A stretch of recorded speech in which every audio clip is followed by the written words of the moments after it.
दोस्तों भारत अब विश्व की उभरती हुई महाशक्ति बनने जा रहा है। दोस्तों इस बात को अमेरिका से लेकर रूस तक भी मानते हैं कि विश्व में शांति स्थापित करने के लिए भारत जैसे एक लीडर की बहुत जरूरत है। लेकिन दोस्तों अब तो अमेरिका भी सामने से बोल रहा है कि अब भारत को सामने आकर विश्व स्तर पर पूरी दुनिया को लीड करना होगा। जी हाँ दोस्तों, भारत की बढ़ती ताकत और विश्व में भारत की बढ़ती लोकप्रियता को देखते हुए अमेरिकी विदेश विभाग के प्रवक्ता नेड प्राइस ने कहा कि भारत उन देशों में शामिल हो सकता है जो रूस यूक्रेन के बीच चल रहे विवाद को समाप्त करने के लिए कूटनीति में महत्वपूर्ण भूमिका निभा सकते हैं। दोस्तों प्राइस ने शुक्रवार को कहा कि हम मानते हैं कि भारत जैसे रूस और यूक्रेन के साथ संबंध रखने वाले देश बातचीत और कूटनीति में मदद करने की स्थिति में हो सकते हैं जो एक दिन इस युद्ध को समाप्त कर सकते हैं।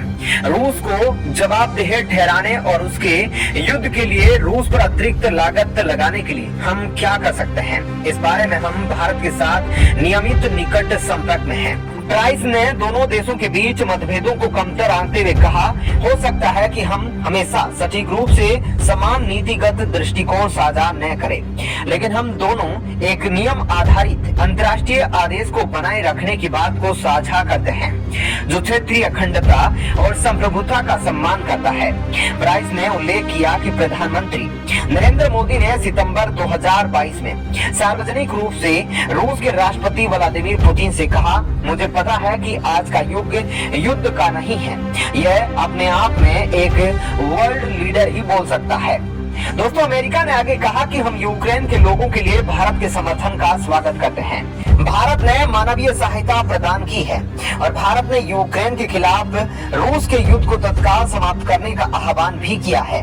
प्राइस ने कहा, कानून के शासन और राष्ट्रों की क्षेत्रीय अखंडता के प्रति प्रतिबद्धता भारत के साथ हमारी वैश्विक राजनीतिक साझेदारी के केंद्र में है। यह क्वाड के साथ हम जो करना चाहते हैं उसके दिल में है।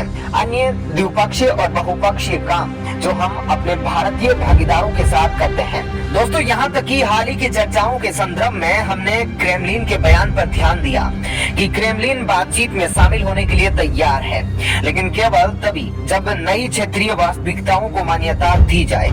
प्राइस ने कहा, यह एक स्पष्ट संकेत है कि मॉस्को के पास बातचीत और कूटनीति में शामिल होने की कोई वास्तविक इच्छा नहीं है जो एक न्याय संगत और टिकाऊ शांति की ओर ले जाएगा। लेकिन जिस तरह से रूस ने भारत की बात का स्वागत किया है उस कारण भारत रूस और यूक्रेन के बीच महत्वपूर्ण भूमिका निभा सकता है। जी हाँ दोस्तों, रूस यूक्रेन युद्ध पर भारत ने जो स्टैंड लिया उसके विरोध में पश्चिमी देशों ने खूब बवाल मचाया, लेकिन कभी आपने विचार किया है कि क्यों यूक्रेन भारत को लेकर आलोचनात्मक नहीं हुआ? क्यों यूक्रेन के राष्ट्रपति व्लादिमीर जेलेंस्की निरंतर प्रधानमंत्री नरेंद्र मोदी से बातचीत करते रहे? क्यों यूक्रेन इस बात को दोहरा रहा है कि भारत युद्ध को रुकवा सकता है? क्या आप इस प्रश्न का उत्तर जानते हैं कि जिस देश के प्रधानमंत्री ने रूस के राष्ट्रपति व्लादिमीर पुतिन को यह युद्ध का दौर नहीं है जैसी बात की उसके सामने कही हो, उससे रूस ने भी क्यों एक शब्द भारत के विरुद्ध नहीं बोला? दोस्तों सबसे पहले बात यूक्रेन की करते हैं कि क्यों उसने भारत के विरुद्ध एक शब्द नहीं बोला।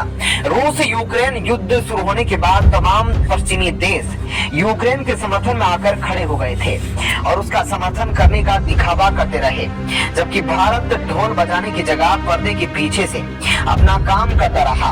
वो प्रधानमंत्री नरेंद्र मोदी ही थे जिनकी वजह से परमाणु युद्ध टल गया। बीते दिनों ही अमेरिका की केंद्रीय खुफिया एजेंसी CIA चीफ ने खुलासा किया था कि पीएम मोदी की बात मानकर ही पुतिन ने यूक्रेन पर परमाणु हमले का प्लान छोड़ा था।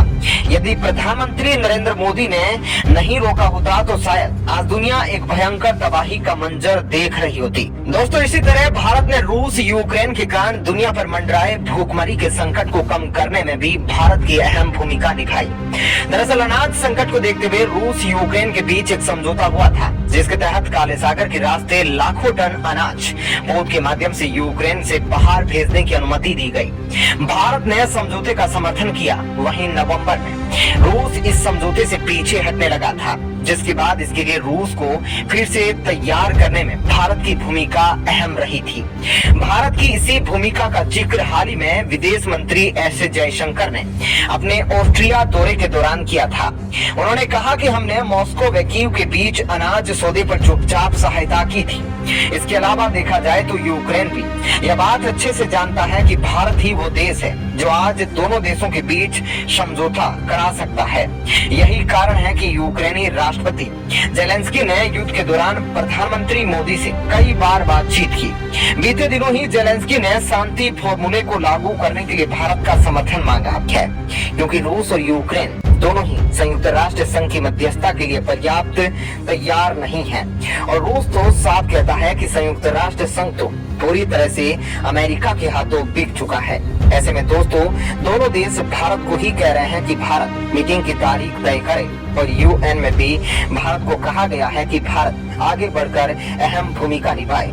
ऐसे में दोस्तों अब भारत ने संयुक्त राष्ट्र संघ को कह दिया है कि वह भारत की स्थायी सदस्यता के लिए प्रस्ताव पेश करे। अब दोस्तों संयुक्त राष्ट्र भी भारत की स्थायी सदस्यता को सुनिश्चित करने के लिए अगले महीने प्रस्ताव लाने वाला है, ताकि भारत को यूएन का परमानेंट मेंबर बनाया जाए। आपका इस खबर पर क्या कहना है जरूर बताएं। धन्यवाद।